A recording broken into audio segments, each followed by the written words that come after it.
할렐루야. 말씀의 자리, 예배의 자리, 기도의 자리에 나오신 여러분들을 환영하고 축복합니다.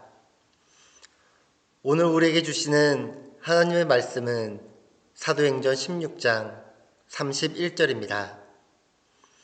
사도행전 16장 31절 말씀, 신약성경 216페이지에 있는데요.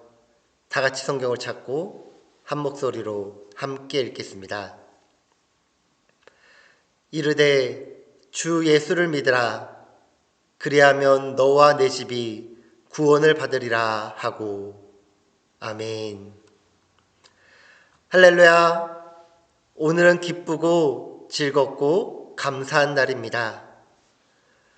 오늘 우리의 찬양과 믿음의 고백을 통해 하나님께서 영광 받으시고, 오늘 우리 사랑하는 순복음 존화한인교회 모든 성도님들 개인과 가정 위에 믿음으로 말미암아 하나님의 은혜와 축복과 구원의 선물이 온전히 임하길, 또한 기적의 하루가 되길 예수님의 이름으로 축원합니다. 우리는 지난 5주간 나의 믿음을 점검하며 오늘 나의 믿음을 고백하기 위하여 침례교육 교제를 통하여 주중에 말씀 안에서 기도로 준비하였습니다. 오늘 우리가 말씀과 기도 안에서 준비한 이 믿음을 나만 알고 나만 간직한 것으로 끝나는 것이 아니라 대중에게, 또한 믿음의 성도들 앞에서 선포하고 하나님께 고백하며 주 예수 그리스도 안에서 믿음의 삶을 살아가고자 합니다. 이르되 주 예수를 믿으라. 그리하면 너와 내 집이 구원을 받으리라. 예수님을 믿으면 나와 내 집이 구원을 받는다라는 말씀입니다. 아들을 낳으리니 이름을 예수라 하라. 이는 그가 자기 백성을 그들의 죄에서 구원할 자이심이라.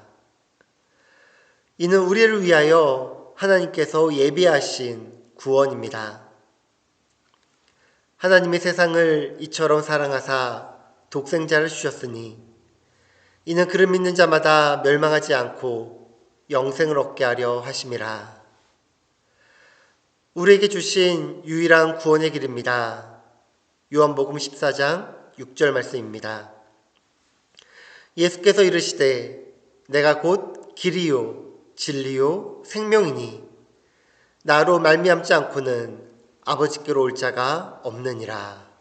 아멘. 하나님의 가장 궁극적인 관심은 바로 구원입니다. 그리고 예수님께서 이 땅에 오셔서 행하신 모든 사역의 궁극적인 목적도 바로 구원입니다. 그래서 우리는 예수님을 구주라고 부릅니다. 우리를 구원하시는 주님이라고 부르는 것입니다. 그래서 우리 기독교의 핵심 중의 핵심이 바로 구원인 것입니다. 그러면 구원이란 무엇일까요? 하나님께서 유일하신 아들 예수님까지 보내셔서 이루고자 하시는 구원이란 무엇일까요? 우리가 반드시 마음에 새기고 마지막까지 이루어내야 할 구원이란 무엇일까요? 구원은 벗어나는 것입니다. 구원을 영어로 salvation이라고 합니다.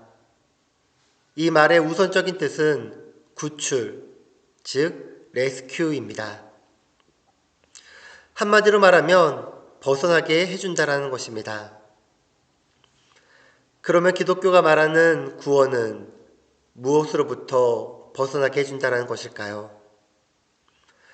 한마디로 말하면 죄와 죄로부터 파생되는 모든 저주와 심판과 멸망에서 벗어나게 해준다라는 것입니다.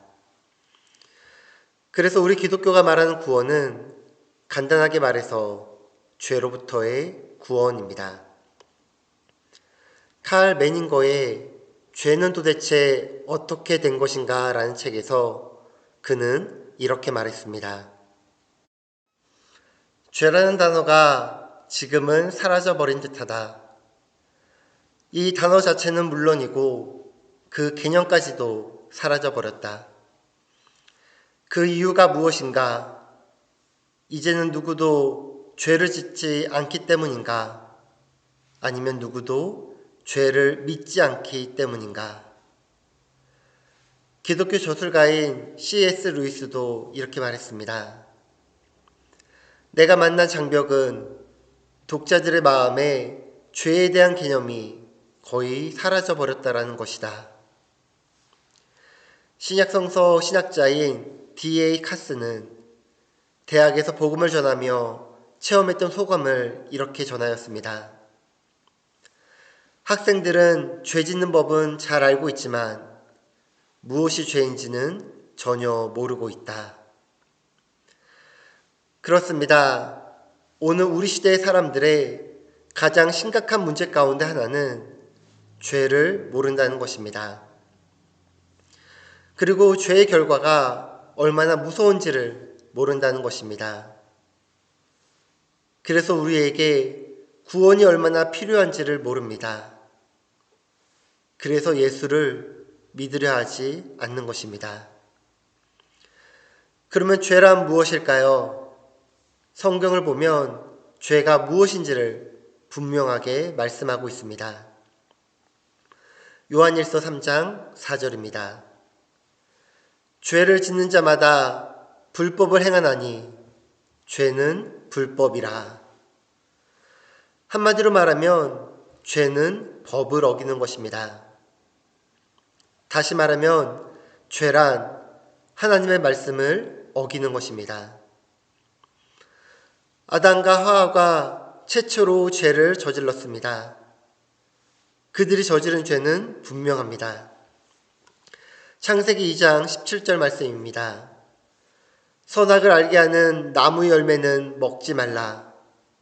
내가 먹는 날에는 반드시 죽으리라 하시니라. 하나님께서 선악을 알게 하는 나무 열매는 먹지 말라 말씀하셨습니다. 그러나 창세기 3장 6절은 이렇게 말씀합니다. 여자가 그 나무를 본즉 먹음직도 하고 보암직도 하고 지혜롭게 할 만큼 탐스럽기도 한 나무인지라.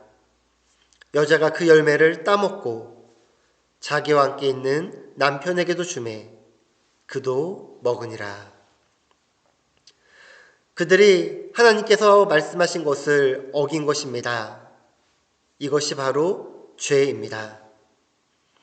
다시 말씀드리면 죄란 하나님의 말씀을 거역하는 것입니다. 하지 말라고 말씀한 것을 하는 것이 죄입니다. 하라고 말씀하신 것을 하지 않는 것이 죄입니다. 이 죄로 인하여 우리는 죽음에 이르게 됩니다. 이 죄로 인하여 우리는 심판대에 오르게 됩니다.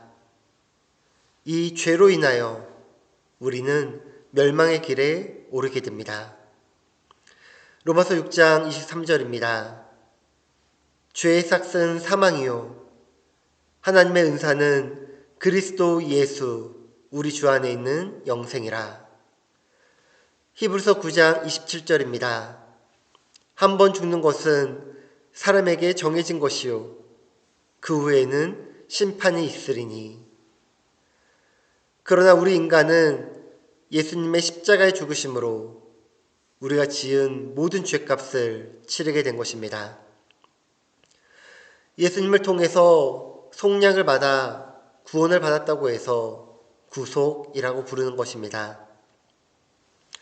예수님께서 우리를 대신하여 생명을 들이셨기에 대속이라고 부르는 것입니다. 그렇습니다. 우리가 구원받은 것은 예수님의 구속의 은혜 때문입니다. 예수님께서 우리의 죄를 대신 갚아주시기 위해 십자가에 대신 죽으심으로 구원을 받게 된 것입니다. 요한복음 11장 25절과 26절입니다. 예수께서 이르시되 나는 부활이요 생명이니 나를 믿는 자는 죽어도 살겠고 무릇 살아서 나를 믿는 자는 영원히 죽지 아니하리니 이것을 내가 믿느냐.